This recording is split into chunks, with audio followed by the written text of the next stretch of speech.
Alhamdulillah wassalatu wassalamu ala Rasulillah wa ala alihi wa man wala. Rabbi shrah li sadri wa yassir li amri wahlul 'uqdatam min lisani yafqahu qawli. Rabbana urzuqna ilman nafi'a wa rizqan thayyiban wa amalan mutaqabbala. Kaum muslimin dan muslimat rahimani wa rahimakumullah. Alhamdulillah pada sore hari ini malam Kamis seperti biasa kita bisa melanjutkan lagi pelajaran kita membaca buku atau bahasa Arabnya kitab yang ditulis oleh Imam An-Nawawi rahimahullah ta'ala. Kita panjatkan syukur kehadirat Allah subhanahu wa ta'ala karena Allah memberikan taufik kepada kita untuk bisa mempelajari agamanya yang mulia ini, yang tidak ada jalan kebahagiaan dunia dan akhirat kecuali betul-betul kita belajar. Jadi hakikatnya kita meluangkan waktu untuk belajar itu, hakikatnya kita akan mendapatkan kebahagiaan dunia dan akhirat. Gak cuma akhirat saja. Jadi kebahagiaan orang itu akan berbanding lurus dengan ilmu yang ia miliki. Maksudnya ilmu yang bermanfaat tentunya. Semakin dia berilmu, maka semakin bahagia itu dekat dengan dia. Dan begitu pula kebalikannya. Semakin dia jauh dari ilmu, juga jauh kebahagiaan darinya. Salawat dan salam mari kita panjatkan kepada Nabi kita yang mulia Muhammad sallallahu alaihi wasallam, serta sahabatnya, keluarganya dan seluruh pengikutnya, umatnya, termasuk kita semua. Semoga dengan memperbanyak sholawat kita mendapatkan syafaatnya Rasulullah SAW yang diberikan oleh Allah kepada baginda Sallallahu Alaihi Wasallam. Nah, kita lanjutkan sampai kita pada bab taubat dan hadis yang keberapa sekarang? 7. Nah, qala al-mu'allif rahimahullah ta'ala, berkata al-mu'allif rahimahullah ta'ala, wa an Zir ibn Hubaish rahimahullah ta'ala qala ataitu Safwana ibn Asal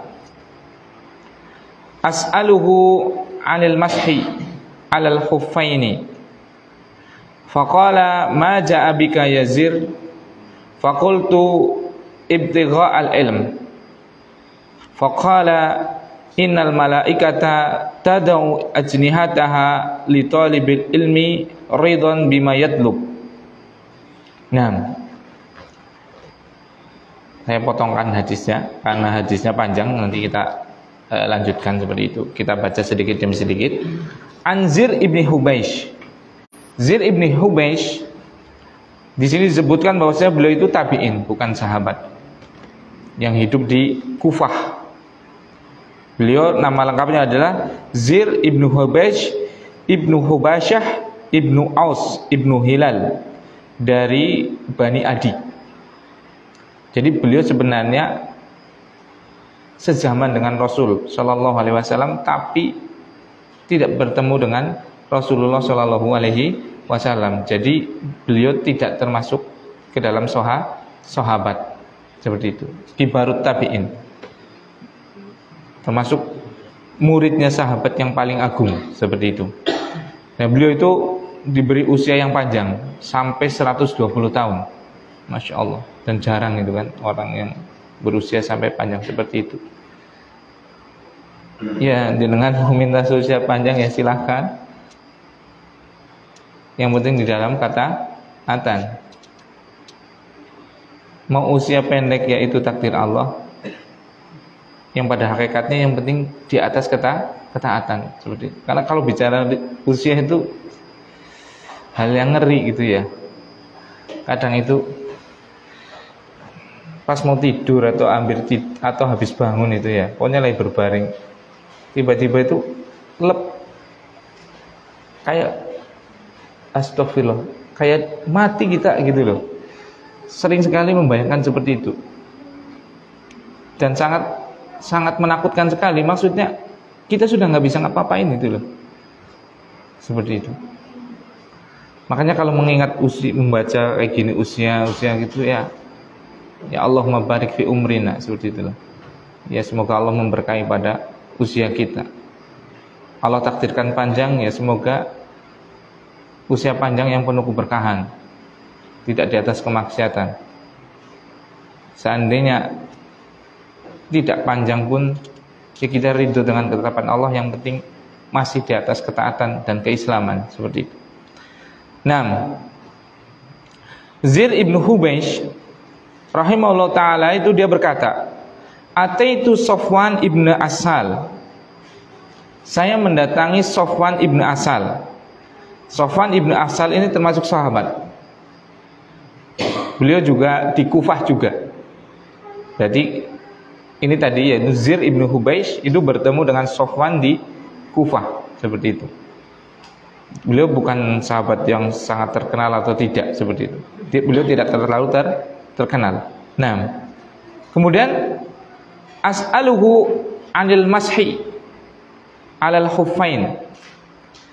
Dia bertanya, yaitu Zir ini, aku bertanya kepada Sofwan ibni Asal. Di sini mengambil pelajaran bahwasanya, Pak, kalau kita nggak tahu, itu tanya. Kalau kita tidak tahu apa? Bertanya. Jangan kita malu untuk bertanya ilmu. Kadang orang itu malu bertanya ilmu karena sebab penghalang. Misal, terutama kayak kita lah ya, yang rata-rata sudah berusia seperti itu ya.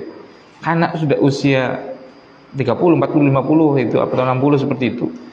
Padahal belum tahu masalah hukum, kemudian mau bertanya izin gitu loh. Apalagi yang ditanya adalah jauh lebih muda dari dia, misalnya seperti itu. Kita kan kadang pekeu gitu, malu gitu kan. Enggak boleh malu. Pada ilmu itu kata Ibnu Abbas radhiyallahu taala anhu, la yahsulul ilma mustahyin wa mutakabbirun.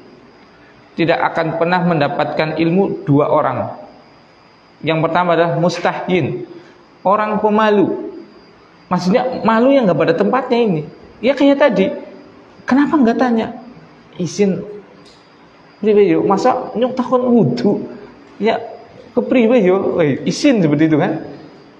Padahal bisa jadi wudu kita belum benar, iya kan. Masa nyok 50 tahun takon sholat gitu loh, tolonglah dua hari sholat lah, izin lah itu kan. Atau baca Quran, misalnya kita udah tua tapi belum bisa baca Quran, mau ngaji malu, nggak boleh. Seperti itu, nggak boleh malu pada perkara yang hak, nggak boleh. Makanya malu itu memang betul, malu itu syu'batun minal iman, cabang daripada keimanan, tapi pada tempatnya. Yang kayak gini kalau malu nggak boleh, nanti kita nggak mendapatkan apa? Ilmu. Seperti itu, nggak boleh. Karena tidak akan pernah mendapatkan ilmu dua orang ini. Yang pertama adalah orang yang malu, yang kedua adalah mustakbir, orang yang sombong. Loh kayak sapa loh. Anu bocah wingi ngerti lah, seperti itu. Atau atau ini, nah seperti itu. Maka dua orang ini tidak akan pernah mendapatkan ilmu. Maka kalau ada dalam diri kita dua sikap ini, yaitu malu yang tidak pada tempatnya dan sombong itu bukan berarti yang pakai mobil mewah ya, itu bukan sombong ya. Sombong itu kata Rasulullah, batarul haq wa ghamdun nas, menolak kebenaran dan meremehkan manusia, nyepelekaken, seperti itu. Ayo ngaji yuk ngaringane yuk. Lanu priwe yuk udu Ustaz Yazid misalnya, seperti itu. Apa ngaji kudu Ustaz Yazid, seperti itu. Nah seperti itu. Nah seperti itu. Menyepelekan orang. Atau tadi tak izin lah. Duh sih sing ngaji wis pada pinter-pinter kabeh. Aku urung teng apa-apa. Seperti itu. Malu untuk ngaji. Ya maka ini juga pasti apa? Tidak akan mendapatkan apa? Ilmu seperti itu. Makanya kalau ada dalam diri kita itu rasa itu, yaitu rasa apa? Malu untuk apa? Belajar, karena berbagai sebab tadi, hilangkan rasa itu. Atau karena ada menyepelekan, sombong seperti itu, maka hilangkan juga. Ya udah ngaji ya. Kalau niatnya ikhlas kan, ya ikhlas. Domong urung teyeng, ya memang urung teyeng, ya kan? Seperti itu. Domongi wis tua-tua kok bene maji ikro, ya beli. Kemarin itu 2 pekan ini, hari Senin itu istri anak diminta untuk ngisi sebuah kajian di Pengebatan Karanglewas itu ya. Kajiannya itu nggak ya, kalau saya kan senangnya kajian itu yang bermanfaat, dalam arti semua kajian bermanfaat ya, yang langsung diamalkan. Karena izinkan seperti itu. Apalagi kalau perempuan kan harus kita nganter, kita jemput, kita lainnya itu kan. Yang pertama adalah kajian tentang wudhu, langsung praktek dan sholat. Terus banyak yang datang kan, itu pun udah dibatasi karena kuotanya terbatas, karena tempatnya itu kecil, itu nggak terlalu luas. Kan tepat di depan balai desa Pengebatan Karanglewas itu, tempat kajian itu. Nah kemudian pas pekan pertama kan wudhu praktek gitu kan. Kemudian panitianya ditanya, Bu, pripun nih? Ah niku kok wis tua-tua mbene latihan wudhu, apa rata yang wudhu sih? Lah wis tua-tua kok malah mbok ya sinau sing apalah gitu. Kok dene ngisi sinau wudhu apa? Orang ngerti wudhu sih loken. Seperti itu, ditegur seperti, ya bukan ditegur, ditanya seperti itu. Ya itu nggak perlu kita apa? Minder itu kan. Ya ilmu barangkali wudhu kita belum tepat gitu kan. Bisa jadi kan. Kan kita dari dulu wudhu, ya kita dari kecil wudhu, tapi kan dulu kita belajarnya kan apa? Yang penting kayak gie, ya kan? Nggak terinci. Gie istismar, gie membasuh, tamat berkumur-kumur dan yang lainnya seperti itu kan. Dalil lagi, sunah-sunah gie, syarat-syarat gie, wajib-wajib gie, rukun-rukun gie dan yang lainnya seperti itu kan. Makanya panitiane mau guyu tapi ya orang kepenak kayak gitu ya. Ya ora paham seperti itu kan. Jadi ditanya, "Masa sih, Bu? Wis pada ujarku wis codoran iku jilbabe gede-gede banget. Ini bener latihan wudhu." Seperti itu. Ya karena belum paham itu kan. Dan kita nggak usah malu. Kalau misalnya udah tua, kita sudah sepuh-sepuh kayak gini, terus ada pelajaran wudhu, ada pelajaran sholat untuk mengulang seperti itu, ini nggak usah malu seperti itu. Nah, jadi begitu. Jadi Zir Ibnu Hubais mendatangi Sofwan Ibni Asal, mau bertanya tentang ilmu, mau menuntut ilmu. Nah, di sini mengajarkan kepada kita juga adab. Adab, salah satu adab dalam menuntut ilmu, kita datang kepada majelis-majelis ilmu. Benar, sekarang itu Masya Allah, Allah bukakan kemudahan di dalam kita menuntut ilmu. Mau ngaji, ada YouTube, ada Facebook, ada WhatsApp, ada Instagram, ada semuanya lah. Sehingga majelis-majelis ilmu yang datang langsung itu sedikit akhirnya. Padahal barakallahu fikum, ilmu itu ada keberkahan itu yang perlu kita cari. Jadi ilmu itu sebenarnya kalau kita sudah bisa punya alat, ilmu alat itu bahasa seperti itu, kita itu mudah. Tapi keberkahan ilmu itu yang susah. Nah, keberkahan ilmu itu tidak bisa didapat kecuali dengan adab. Semakin adab dan pengorbanan kita itu besar terhadap ilmu, maka semakin ilmu dan keberkahan ilmu kita dapatkan dengan mudah. Seperti itu. Nah, termasuk daripada adab menuntut ilmu adalah mendatangi ilmu. Al ilmu yu'ta wa la ya'ti. Ini sudah kaidah baku dari dulu. Ilmu itu didatangi, bukan ilmu yang mendatangi. Kalau kita betul-betul ingin mencari ilmu dan keberkahannya, harus kita datang. Kecuali memang apa? Ada keterbatasan.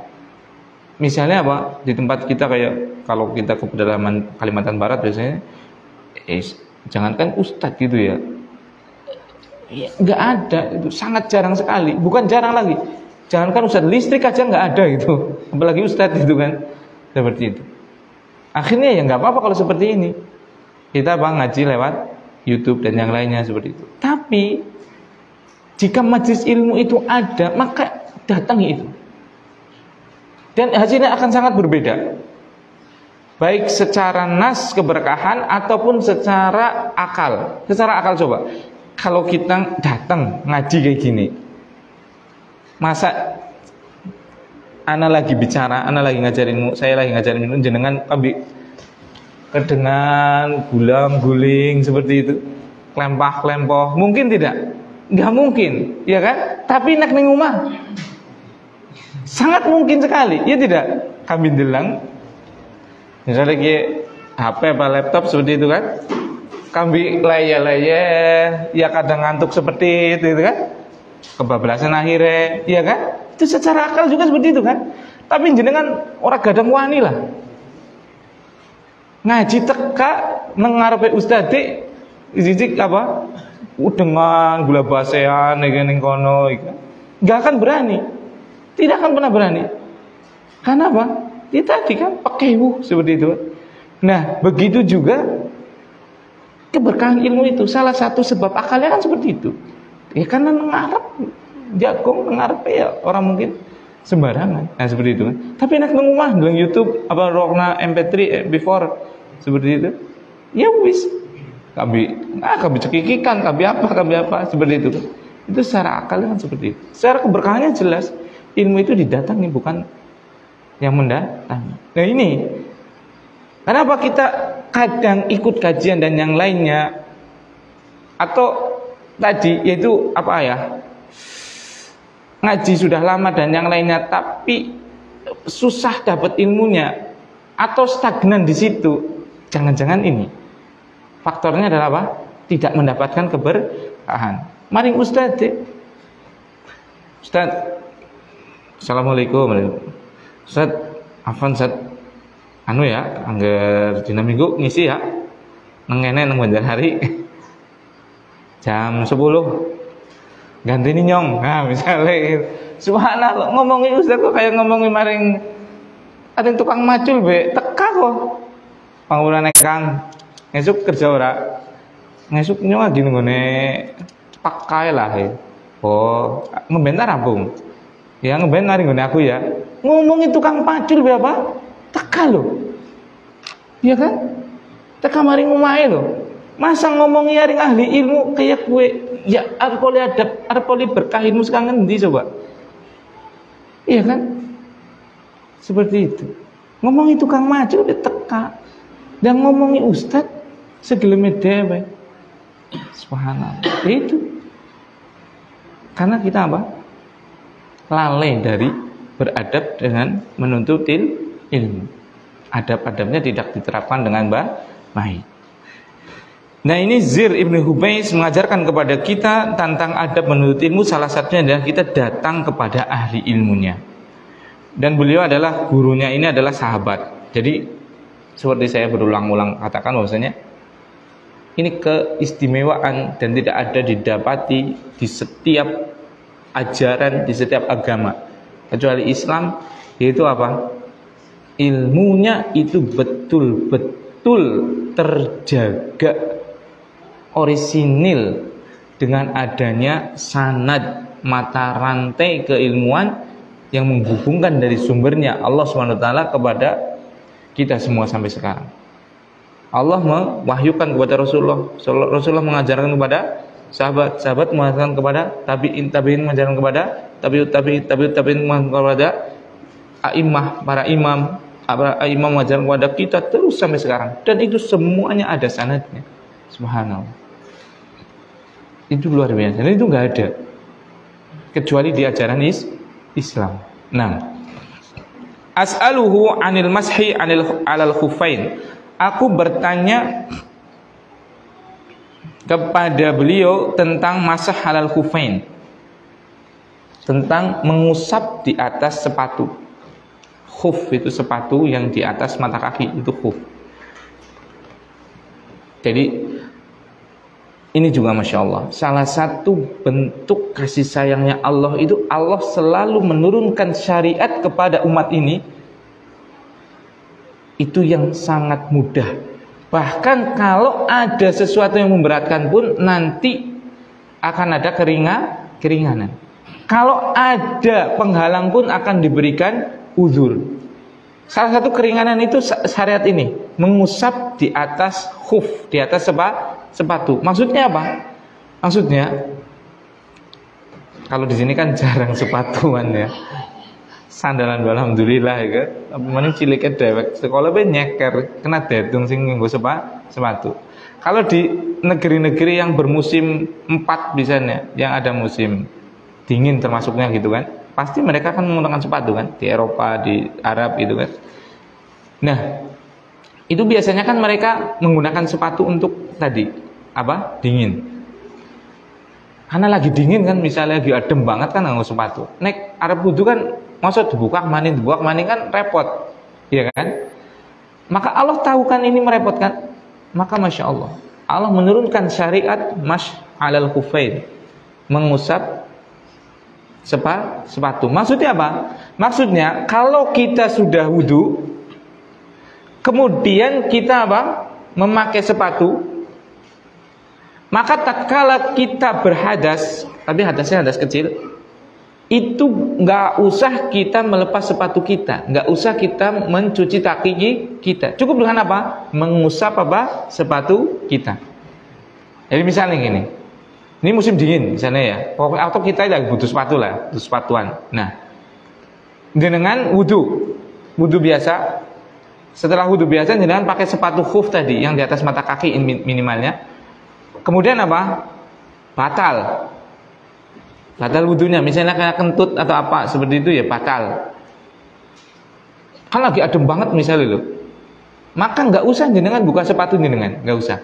Cukup dengan apa? Ya kayak wudu biasa. Pas mau membasuh kaki, nggak usah dilepas sepatunya. Cukup dengan apa? Mengelapkan pada air, dicipratkan, kemudian apa? Diusapkan di atas sepatunya tadi. Ini 3 kali seperti sama. Seperti itu. Masya Allah, itu kan kemudahan banget kan? Nah, ini tapi dengan 3 syarat, 4 syarat lah. Syarat pertama, boleh mengusap di atas sepatu itu. Pertama, sepatunya di atas mata kaki. Jadi kalau sepatu yang bukan di atas mata kaki, enggak. Yang kedua, tatkala memakainya sudah bersuci. Kita dalam keadaan suci. Yang ketiga,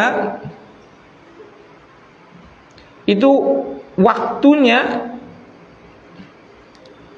kalau dia mukim itu bukan orang yang safar, dia di rumah atau ya pokoknya di sekeliling kita itu bukan orang yang safar bepergian, maka waktu boleh memakainya itu, mengusapnya itu adalah 1 hari 1 malam.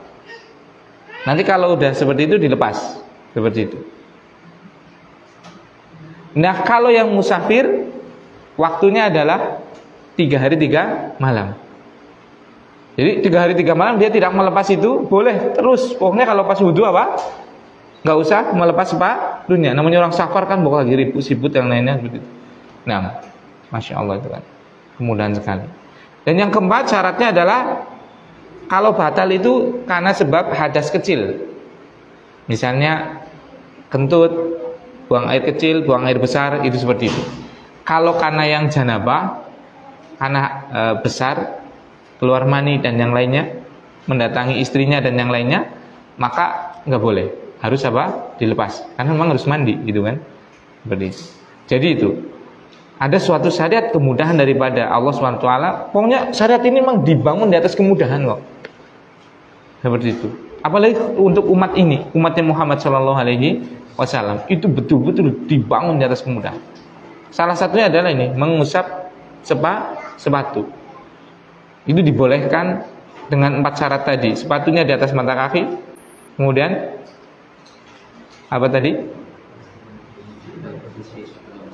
Sudah bersuci sebelum memakainya. Kemudian yang ketiga, Waktunya itu untuk mukim 1 malam 1 hari. Kalau untuk musafir 3 hari 3 malam. Nah, seperti itu. Kemudian batalnya itu karena sebab hadas kecil, bukan hadas besar. 6. Faqala, kemudian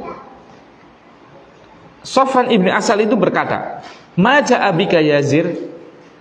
Apa yang menyebabkanmu datang Yazir? Seperti itu. Mengajarkan kepada kita itu takonan. Aja bisa-bisa ngaji bareng iki orang ngerti jenengan jan. Seperti itu. Jenengan amin jan mboten ngertos. Pak Tahyat sampingnya jenengan sinten? Niku sinten? Sing peci ijo sinten? Sinten? Kenalan. Lha niki takonan niku. Wong Islam kuwi kon takonan. Seperti itu. Wong Islam ngaji bareng bisa. Belas orang ngerti. Kayak siapa umahe ngendi orang ngerti lho kepriwe. Seperti itu. Maka ini mengajarkan kepada kita suruh takonan, ya kan? Ini takon nih. Tatkala Zir itu datang ke Sofwan, "Maja abika Yazir?" Seperti itu. Tanya, gitu kan? Fakultu, maka Zir ibn Hubais itu mengatakan, "Ibtigha al-ilm." Mencari ilmu, Masya Allah. Ini para orang-orang soleh terdahulu itu, Masya Allah. Mereka tatkala ada sesuatu hal yang dia nggak paham itu betul-betul akan apa? Mencarinya sampai paham. Sampai pun harus apa? Datang pergi apa? Safar, berjauh-jauh safar. Seperti itu. Subhanallah. Dan keadaannya sangat beda dengan keadaan kita sekarang. Faqala, kemudian Sofwan berkata, "Innal malaikata tad'u ajnihataha li talibil ilmi ridon bima yatlub." Kemudian Sofwan ini mengatakan, sungguh malaikat itu meletakkan sayap-sayapnya kepada penuntut ilmu ridho dengan apa yang ia cari, dengan ilmu tadi. Jadi beliau memuji, menyampaikan keutamaan seorang penuntut ilmu. Jadi ada hadis panjang, yaitu man salakat tariqan yaltamizu fihi ma sallallahu lahu bi tariqan ilal jannah, itu panjang. Salah satu penggalannya yang disampaikan oleh Sofwan ini kepada Zir ibn Hubais, yaitu apa? Malaikat itu sampai meletakkan sayap-sayapnya kepada penuntut ilmu karena ridho dengan apa yang dia cari. Subhanallah. Seperti itu. Nah, fakultu, maka aku berkata, yaitu Zir tadi, "Innahu qad hakka fi sadri al-mashu 'alal khuffain ba'dal ghaid wal baul wa kunta imra'an min ashabin Nabi sallallahu alaihi wasallam faji'tu as'aluka." Naam. Hal samitahu yadhkuru fi dzalika syai'an? Kemudian Zir ini berkata, sungguh ada hak itu keraguan dalam dadaku, ada semacam ketidakyakinan dalam dadaku tentang masalah mengusap sepatu. Kalau kita sudah berwudu, kalau kita batal baik karena apa? Goit itu buang air besar, al-baul itu buang air kecil, seperti itu. Masa sih diusap itu loh, dia masa sih kok nggak dicuci itu loh? Kan aslinya itu orang kalau kencing atau kalau buang air besar atau kentut dan yang lainnya kan wudu kan dari mencuci tangan sampai akhirnya mencuci kaki. Kok ini nggak mencuci kakinya, nggak, malah suruh diusap aja kalau pakai sepatu. Bener nggak sih ini? Itu loh, seperti itu. Dia bertanya kepada Sofwan tadi, makanya dia sampai mengatakan wa kunta imra'an min ashabin nabi, dan engkau kan salah satu daripada sahabatnya Rasulullah sallallahu alaihi wasallam. Maka aku datang untuk bertanya kepadamu, mungkin engkau pernah mendengar sesuatu tentang masalah ini, tentang masalah apa? Mashala hufain, seperti itu. Qala na'am. Kemudian Sofwan mengatakan, na'am, benar. Kana ya'muruna idza kunna safaran aw musafirina an la nanzi'a khifafana thalathata ayyamin wa layalihinna illa min janabatin. Lakin min ghaitin wa baulin wa naumin. Nah, kemudian benar karena Rasulullah SAW, dahulu Rasulullah SAW memerintahkan kepada kami, kalau kami pada waktu safar, kalau kami saat safar, itu nggak usah melepaskan sepatu-sepatu kita kalau selama 3 hari dan 3 malam, kecuali kalau kita janabah. Maksudnya membolehkan itu ya, bukan harus memerintahkan. Berarti harus safar mau sepatu oroli dilepas sepatune. Boleh nggak? Boleh. Ini menunjukkan apa? Bukan lagi larangan untuk melepas sepatu. Maksudnya apa? Keringanan. Orang dilepas ya ora apa-apa. Nek dilepas boleh seperti itu. Jorok wong Islam.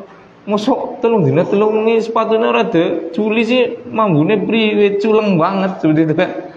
Bukan itu. Bukan larangan untuk apa? Melepaskan sepatu. Itu mengizinkan untuk tetap pakai sepatu.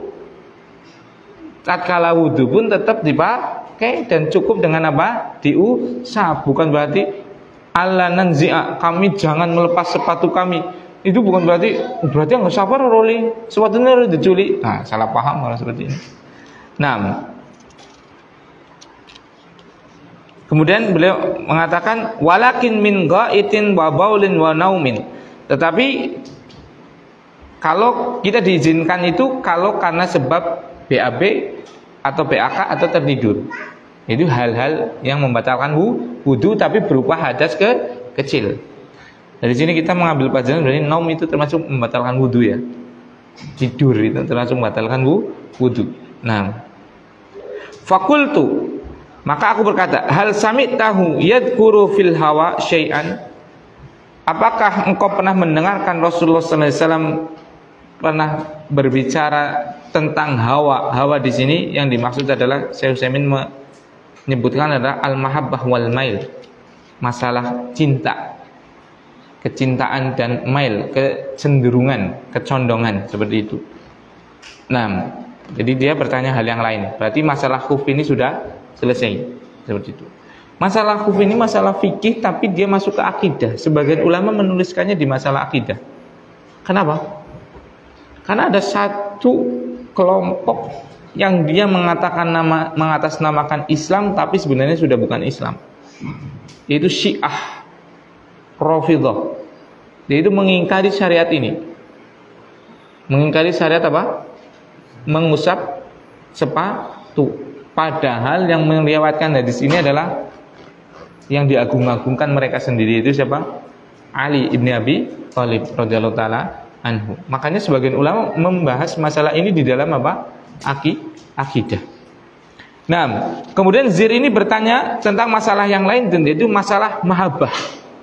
Apakah Rasulullah SAW pernah membahas tentang masalah cinta, masalah loyalitas seperti itu?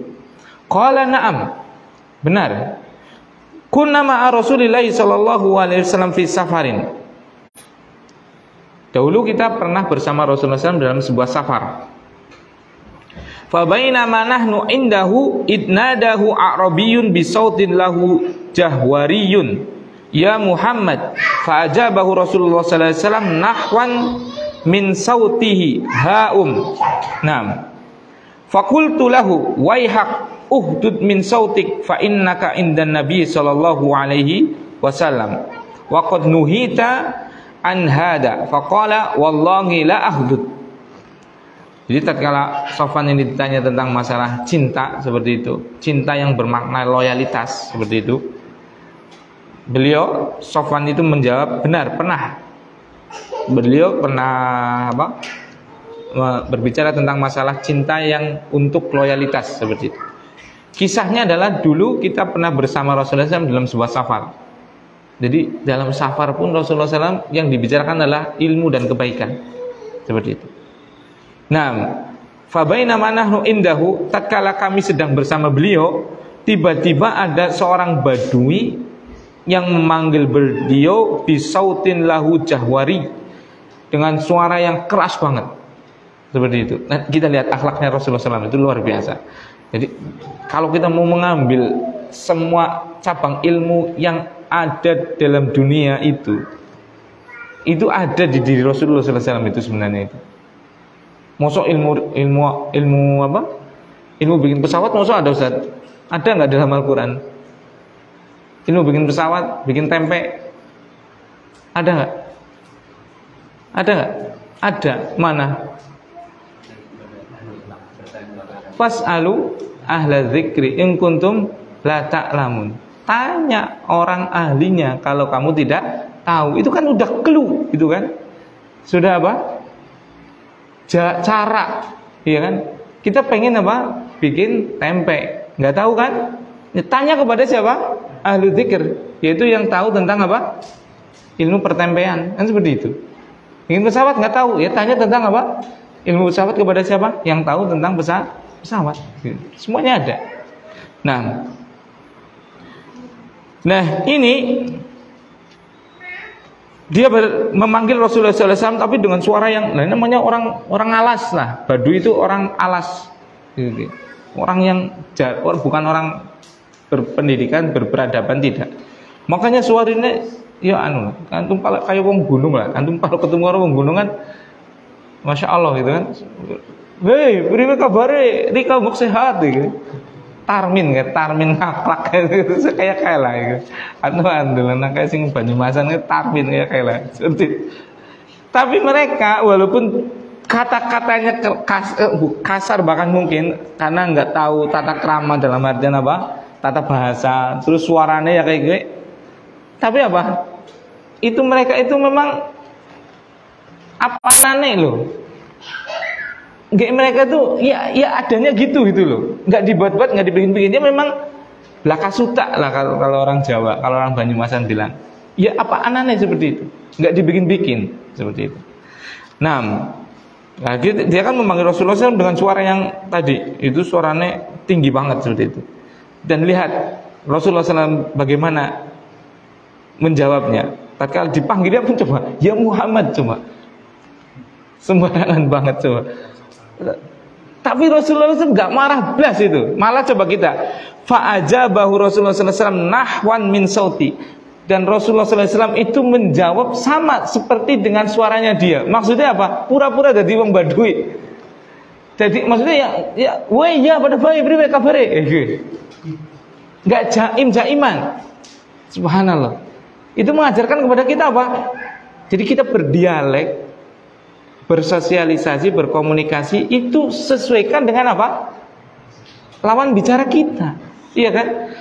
Ya sih kan wong gunung kayak ya, takon agama, terus kiai ini diceluk, misal cuma toro merengut coba, ini bocah ada apa sih? Nyeruk guru kok segeleme dewek, ora sopan ora apa? Dia nggak akan pernah mau belajar, iya kan? Lari dia.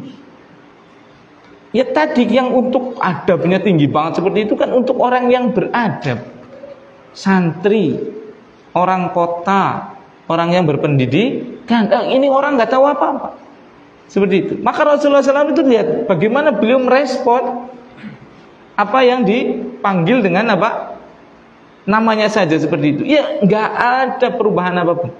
Ya biasa aja. Bahkan beliau apa merespon dengan berusaha untuk menyerupai dialeknya dia, yaitu apa? Coak. Dengan suara keras juga seperti ini. Fa'ajabahu Rasulullah sallallahu alaihi wasallam nahwan itu semisal min sautihi, semisal dengan suaranya dia, yaitu gentoakan itu. Yo bre gitu. Subhanallah. Akhirnya jadi akrab. Masya Allah. Itu Rasulullah SAW itu. Coba bagaimana cara beliau bermuamalah, bersosialisasi, memperhatikan psikologi apa siapa yang dia ajak bicara. Luar biasa kan? Seperti itu. Tinggal kita itu bisa enggak mengulik dan mengambil ibroh pelajaran dari semua sikap yang ada pada Rasulullah SAW. Itu masalahnya kan di situ. Nah, fakultu lahu, maka Sofwan ini kan sahabat, santri ini kan, santri tentunya dia sangat beradab gitu kan. Maka bilang apa? Waihak, celaka kok umur di uhdud min sautik. pelan-pelan ngomong. Kok kowe ngomong karo siapa gue? Fa innaka inda Nabi sallallahu alaihi wasallam. Sungguh engkau itu lagi berbicara dengan Nabi sallallahu alaihi wasallam. Ini menunjukkan apa? Sofwan itu adalah orang yang sangat beradab. Lihat orang berbicara seperti itu kepada Rasulullah SAW, dia apa? Sampai apa? Menghardiknya. Berarti memang bukan adabnya seperti itu. Beradab dengan Nabi SAW, dengan pewarisnya Nabi, yaitu para ulama, para ahli ilmu, para kiai, para ustadz, itu nggak boleh kita berbicara lebih tinggi dari suara-suara beliau. Seperti itu. Nah, makanya dimarahin ini siapa? Orang Badui tadi, seperti itu. Faqad nuhita an hada. Engkau sudah dilarang untuk mengangkat suaramu di atas apa? Suaranya Nabi. Yaitu Allah Subhanahu wa taala berfirman, "Ya ayyuhalladzina amanu la tarfa'u aswatakum fawqa sautin Nabi." Wahai orang-orang yang beriman, jangan engkau angkat suara-suaramu di atas suaranya Nabi sallallahu alaihi wasallam. Kajahri ba'dikum li ba'din. Seperti kalian kayak ngomong dengan sesama kalian. Nah, masalahnya kan wong Badui, ya urung ngerti mungkin, kan seperti itu. Karena dia adalah orang gunung gitu kan. Makanya dia menjawab apa ini Badui ini. Jadi biasanya wong ora berpendidikan itu ngeyel. Makanya kita lihat faqala wallahi la akhdud. Badui ini ngomong apa coba? Demi Allah, aku ora gadang ngomong alon-alon.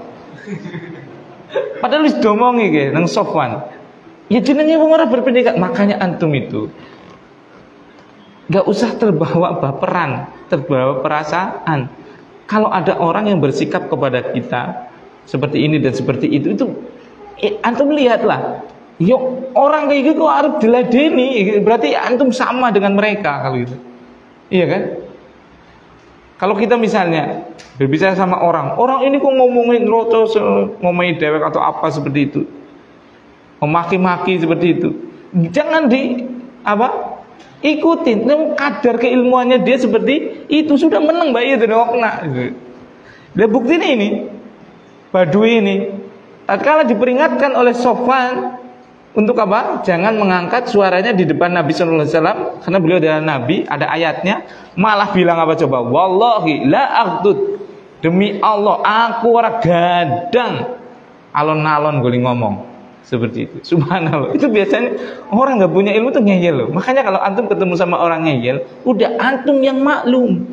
Kita harus yang apa? Sadar, tahu diri. Kalau kita sama-sama ngeyel berarti sama-sama kita enggak punya ilmu. Ya wis kayak gue. Seperti itu.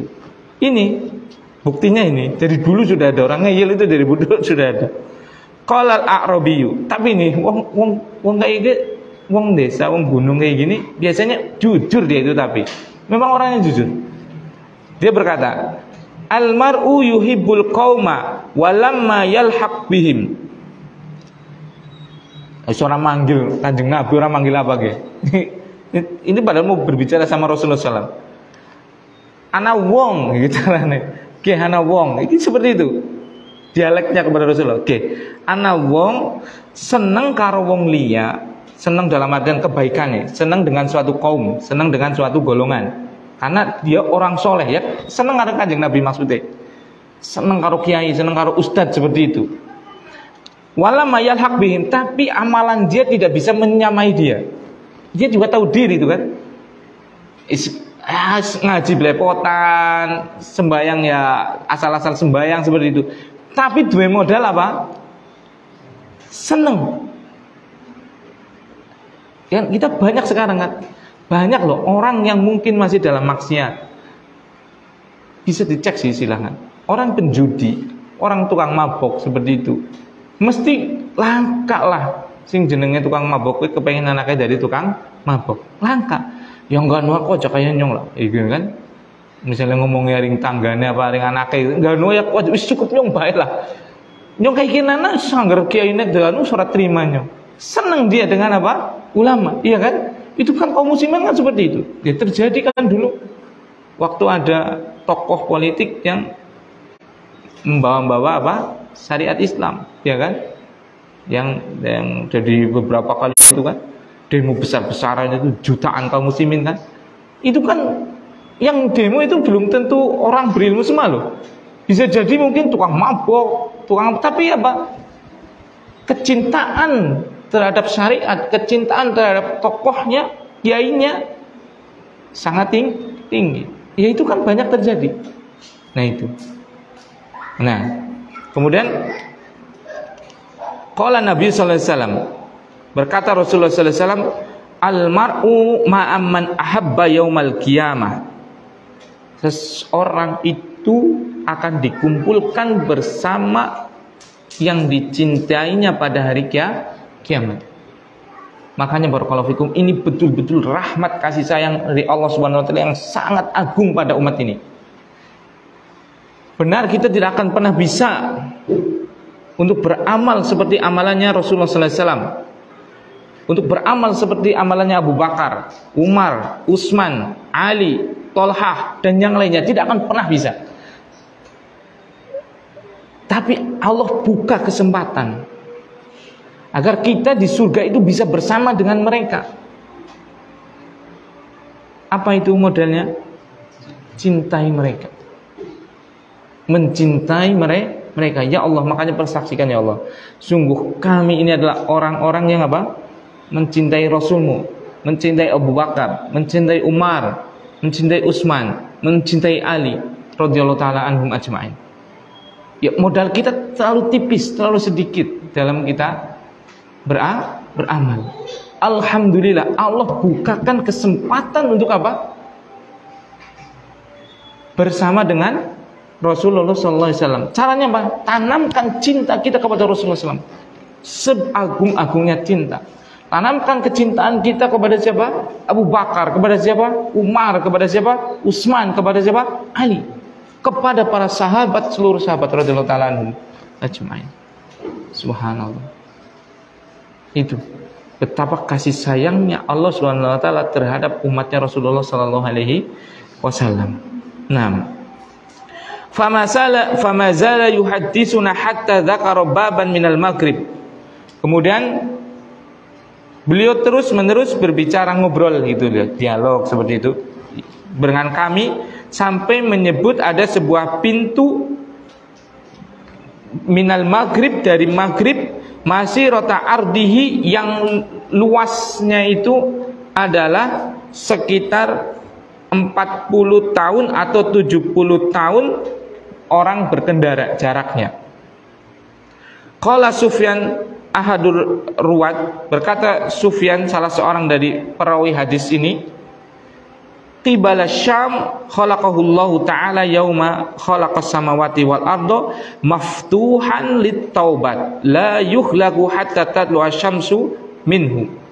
Jadi pintu itu ke arah Syam. Syam itu Palestina, Yordania, Syria, itu Syam. Yang Allah ciptakan semenjak diciptakannya langit dan bumi, dan pintu itu selalu terbuka untuk taubatnya seorang hamba, dan tidak akan pernah tertutup sampai matahari itu terbit dari tempat tenggelamnya. Jadi ada pintu yang Allah ciptakan dari semenjak penciptaan langit dan bumi, yang luasnya itu, lebarnya itu sejauh 40 atau 70 tahun perjalanan. Jadi pintu yang sangat luas, yaitu pintu apa? Taubat. Ini menunjukkan kepada kita, Masya Allah, Allah itu sangat luar biasa mencintai taubatnya seorang hamba. Disediakan pintu sampai kiamat untuk kita bertobat. Nah, ini kan yang jadi masuk dalam bab kita itu ini. Allah sudah apa? Menyiapkan bagi kita apa? Pintu taubat yang sudah diciptakan dari awal penciptaannya langit dan bumi. Maka nggak usah kita merasa kecil hati dengan dosa besar kita kepada Allah Subhanahu wa taala, karena pintu tobatnya Allah itu luasnya itu adalah sejarak berapa? 40 tahun perjalanan. Coba 40 tahun perjalanan itu seperti apa? Itu pun ini kinayah sebenarnya, paribahasa seperti itu. Yang artinya adalah apa? Sangat luas. Karena 40 tahun perjalanan coba. 40 tahun berjalan terus coba. Itu kan keliling dunia. Ya kan? Seperti itu. Ya maksudnya apa? Memang betul-betul Allah betul-betul sangat menerima tobatnya hamba. Maka dari itu, Masya Allah, sudahlah. Kita punya salah, kita punya apapun, sudah. Jangan kita pesimis dengan kesalahan kita. Allah tobatnya, pintu tobatnya jauh lebih luas daripada kesalahan kita. Nah, itu yang bisa kita baca bersama. Mohon maaf atau apabila ada salah tutur kata yang kurang berkenan. Kita cukupkan dengan bacaan kafaratul majlis. Subhanakallahumma wa bihamdika asyhadu alla ilaha illa anta astaghfiruka wa atubu ilaik. Assalamualaikum warahmatullahi wabarakatuh.